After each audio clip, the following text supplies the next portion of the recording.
Leonardo DiCaprio. Miss Anne Hathaway. Meryl Streep, the Iron Lady. Alan Arkin in Little Miss Sunshine. Kevin Costner. The King's Speech. Birdman.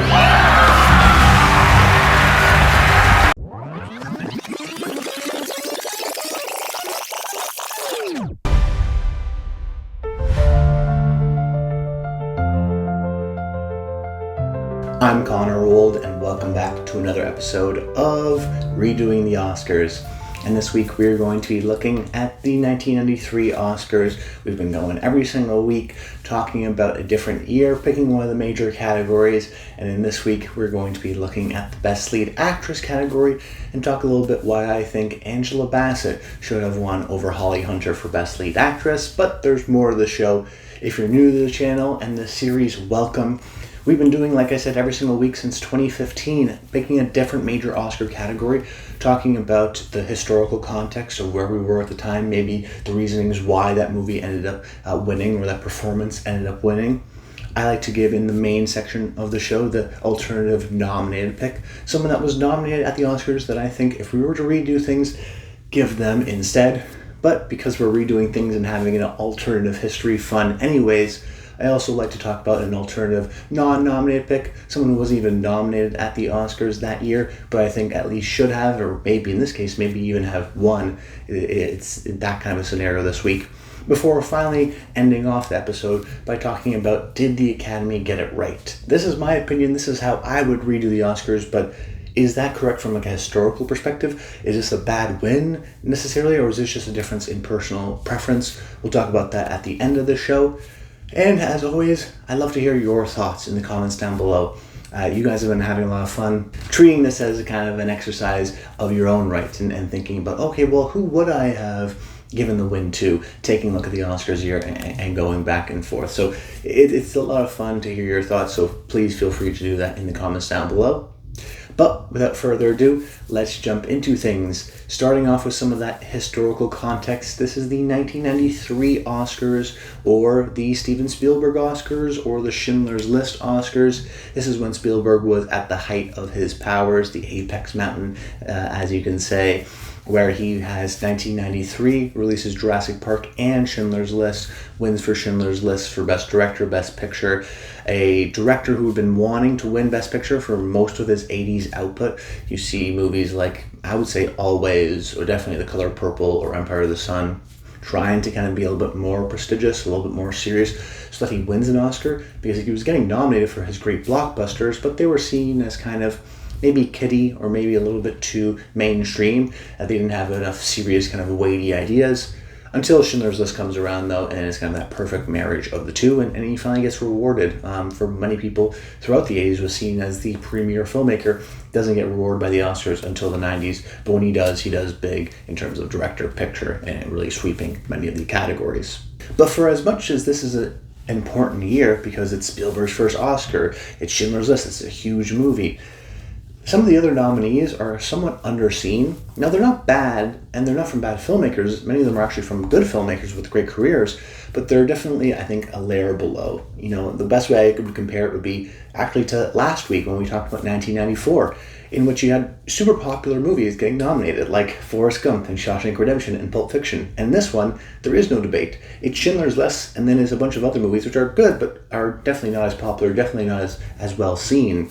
Movies like, you know, In the Name of the Father, I would say The Piano in that similar category. You know, directors that have made multiple good movies, but aren't on the kind of super prestigious popularity level of like a Steven Spielberg, even someone like a James Ivory with Remains of the Day, who didn't was very popular during this period, but I think was a man of his time and of his era. And if you're a serious film fan, you go back and check out some of his great 80s and 90s films, the Merchant Ivory type films, but in a modern day audience, that wouldn't be as recognizable as something like Schindler's List. And then you have something like The Fugitive, though, that does get nominated, which I'm still stunned, absolutely, that it got nominated, because to me, it's such a dad movie. It's such a movie that wouldn't get regarded by the Oscars, right? It's like a fun, popular August summer blockbuster, kind of the Top Gun Maverick of its time, in which it was so popular during the summer, and such a well-respected kind of a thriller mainstream movie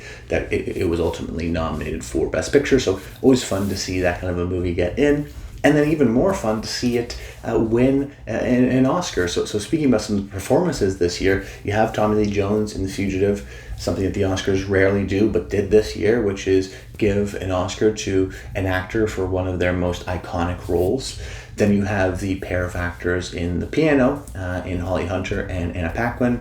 Anna Paquin, probably this Piano is known as her most iconic role just because she won an Oscar and she broke out onto the scene and has the history of being one of the youngest performers ever to win that award.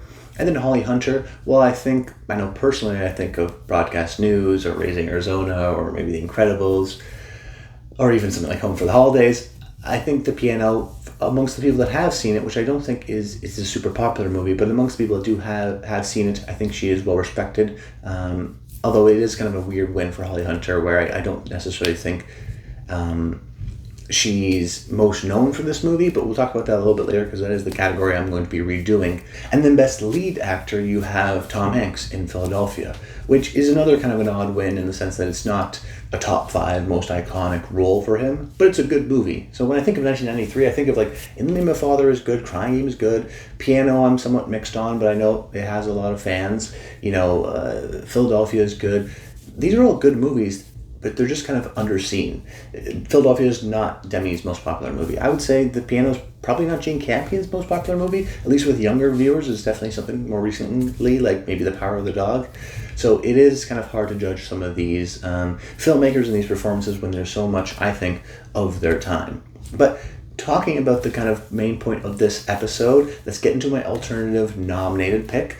And in the Best Lead Actress category, I'm taking the Oscar away from Holly Hunter and I'm giving it to Angela Bassett in What's Love Got to Do with It, which in and of itself is not a super popular movie. So if you don't know, this 1993 movie is a musical biopic on the life of Tina Turner, centered specifically more so around her abusive relationship with her husband, Ike Turner. And when I think about this movie, I don't necessarily think of it as music biopic because it's really just a very excellent, harrowing and brutal, but a very excellent domestic abuse drama. And the relationship between the two characters and their performances is the pull of the movie. You have Lawrence Fishburne, played by Ike Turner, and Angela Bassett, who's playing Tina Turner, and her kind of a rise to fame, and her mostly relationship, though, to this man.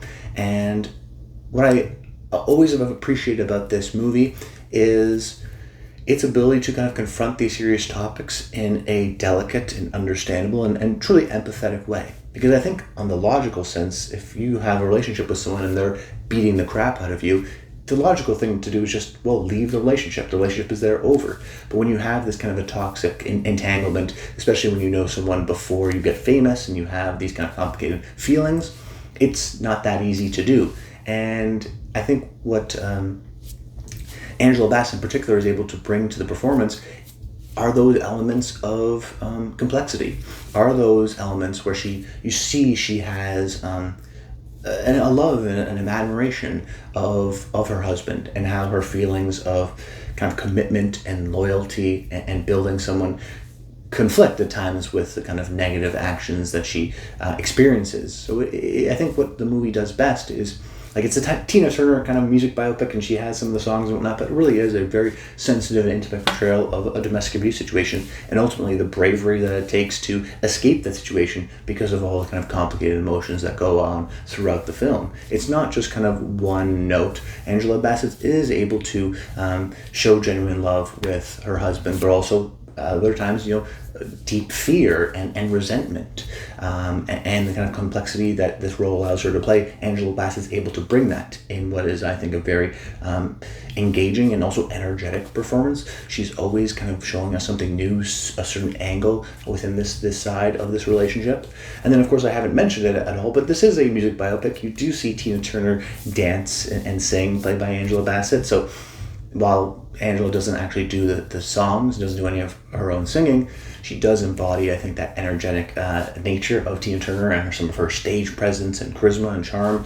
So that's what I love most about the performance, is that I think the movie's great. I think it's a great, sensitive portrayal of a domestic abuse relationship.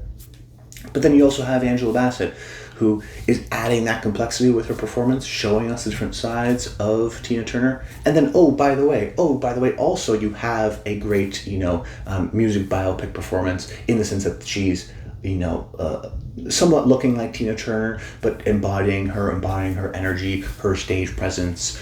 So it is kind of this fascinating thing where if you look at this music biopic and then you look at some of the modern day music biopics, you question whether or not, they're as good as this, because they're probably not. But it's amazing how this movie was able to kind of cram in both essentially a domestic abuse drama and a Tina Turner biopic, where some of the other movies can barely fit in a normal biopic of just their success in their career. So I give a lot of testament to everyone involved and filmmakers who aren't major stars in of their own right. So when I think about this movie, I think about the kind of tour de force performances from Lawrence Fishburne, who is excellent, but in the case of this episode, Angela Bassett. And I also wanted just to give Angela Bassett an Oscar. She hasn't had one before. She's only been nominated twice.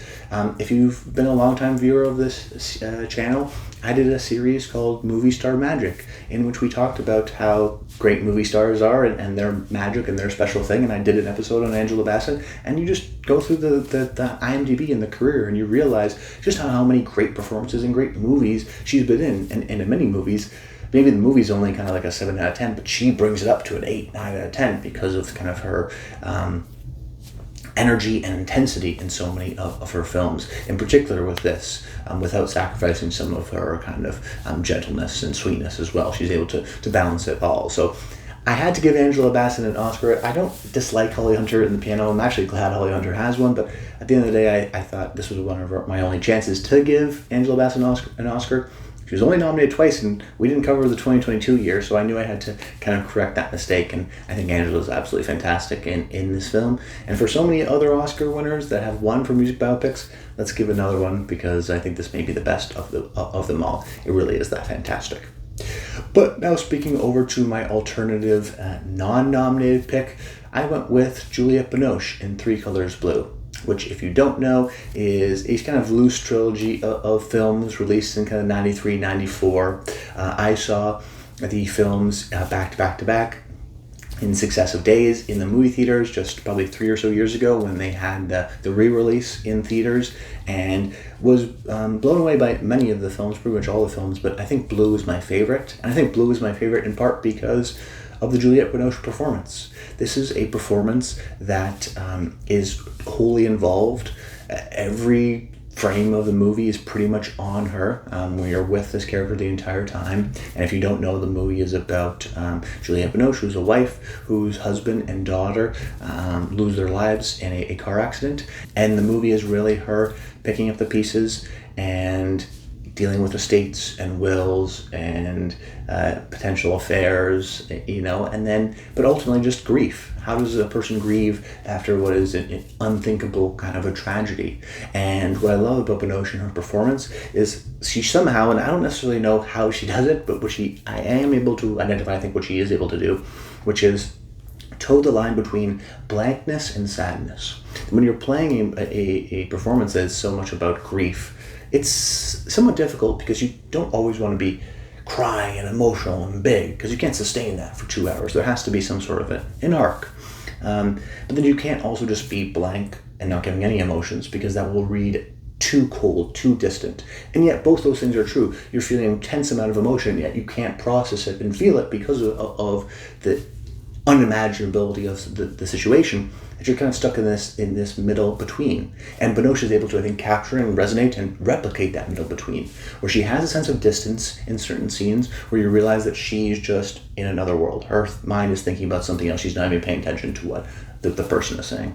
But at other times we see her sadness and her regret and some of the emotions she's feeling because of her association with the car accident and her kind of entire family being wiped out just like that. So she's able to communicate this deep sadness combined with some of that emotional remove that you can experience when experiencing levels of grief.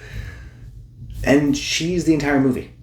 It's on her face for most of the time, and many of the movie, it's still. She's not doing big crying scenes. She's not even speaking a lot in the movie.